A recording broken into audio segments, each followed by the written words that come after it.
So what kind of mistakes do you guys see from streamers reaching out to you? Like, what are some of those common pitfalls that we fall into? Because I think one of the Ooh. things about this Mm. relationship is like, there's not enough information out there. There's no like set standards, and there's a lot of, especially in streaming, it's so new, and there's a lot of like young people getting into it. There's a lot of uh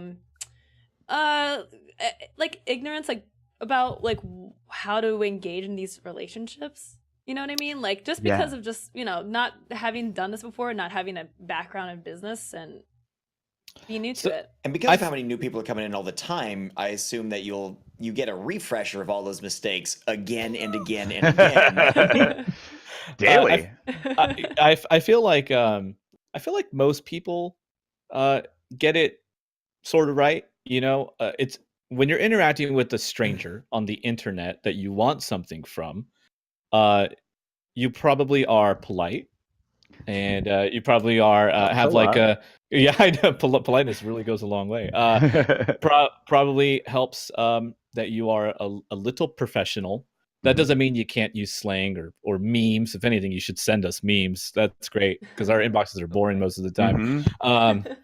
Or at least a really good cat gif. I want to see that. If you DM me on Twitter, you have to send a dog pic first, or else I'm just not going to pay attention. It's That's in the my intro. bio on Twitter. It says send a That dog gets pic, you in and I the might even door. respond. You should also be making sure to read Sean's bio so you know this and you don't send him a cat pic. Because I don't know what his cat stance is, but let's not get into it because that could be heated.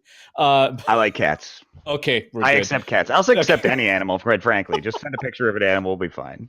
But seriously, no dong pics. I saw that in chat. Yes, that's also true. Yeah, No don't dong do that. pics. But yeah, doing a tiny bit, just the bare bones research on whoever it is that you're reaching out to. Right. Yeah. By going to their Twitter account or something like that. Just don't ask Sean for Assassin's Creed. I don't think he's gonna be able to help you with that. Although what I will say is I'll be like, oh yeah, you should I'll definitely. What's your email? I'll get you that, and then I'll never respond. You'll never get that. I don't work there. Yeah, know about the person and know about the game that you want to play too. Like if you're asking for like an RPG and you describe your channel as playing shooters and you're excited for this game, like that what? That may not be a good fit for you. I feel like know who you are. Know what your channel is. Be the biggest expert on who you are and what you're putting out. And then when you come to me, know what you want, because the truth of the matter is lots of people want lots of things. And I'm reading through lots of requests every single day. And the faster you can kind of establish what the point is and then get to the point, the more I'm going to appreciate that. Because once we have sake and yeah, because we can have future conversations. We probably will. We'll probably be talking for years, because this is a relationship. But like my entire vision and identity and thesis write-up is not going to be as productive for you. Followed by a spreadsheet of stats? No. Don't do that. Don't ever do that, because I'm not going to remember that, and I don't care. I just don't care. We'll get to that point at some point. But instead, like, if you tell me, what your vision is for your channel in sort of a brief 1 to 2 sentence idea, your relationship with your community, and then what sort of games you'd like to play. I know there, like we were saying earlier, the conversation about variety streamers. But if you are a variety streamer, what do you mostly focus on? It's probably not just literally every single game. You probably have things that you like more than other things, and those things are going to shine out more to your audience. So I want to facilitate that. I want to help that. So get to sort of the point right there, and then we can have future conversations. This isn't the last time we'll talk, as I give you a code and then we never see each other again.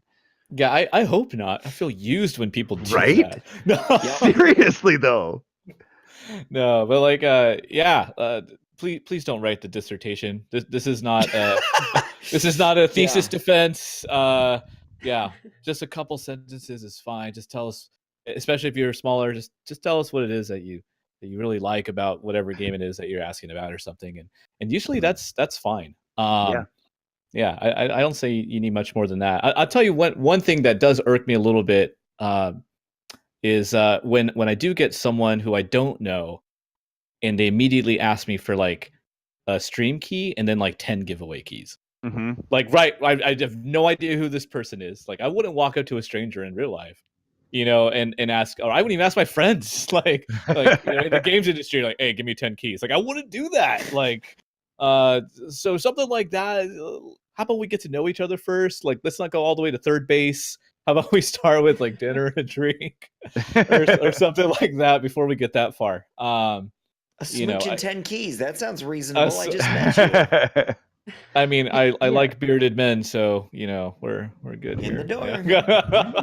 Hey, so always the beardless one. I always feel like every time it's always 3 bearded guys, and then it's just a little baby face. No beard. If we'd done this in December, I didn't have a beard for like the first time in my life. Well, then you wouldn't have got a code, Sean. I wouldn't have got a code. Wouldn't have got a code. But yeah, like, and the thing, that's the thing with giveaways, because everybody thinks if they do giveaways, they're going to grow their channel, and I guess there's probably some small logic to that, and I understand why people would think that, but it's really not. As somebody who's been doing this for a really long time, also handling social media accounts, that sort of thing, giveaways do bring people, but they don't necessarily bring people who stay.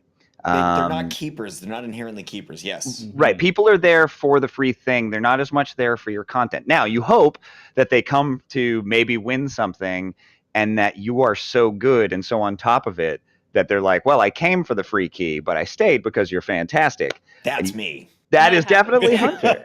Okay. But you shouldn't depend on the giveaway or see that as some sort of key to the city that just opens up everything. It's not going to happen. Yeah. You have to have something underneath that, and that's the thing that's valuable. And one thing I always ask, especially people streamers who I've just met at TwitchCon, etc.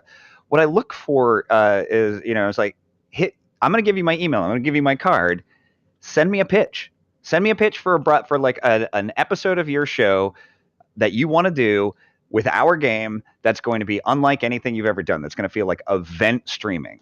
Hit me up. Let's do this. And then if it's awesome, I will turn over the earth trying to help you.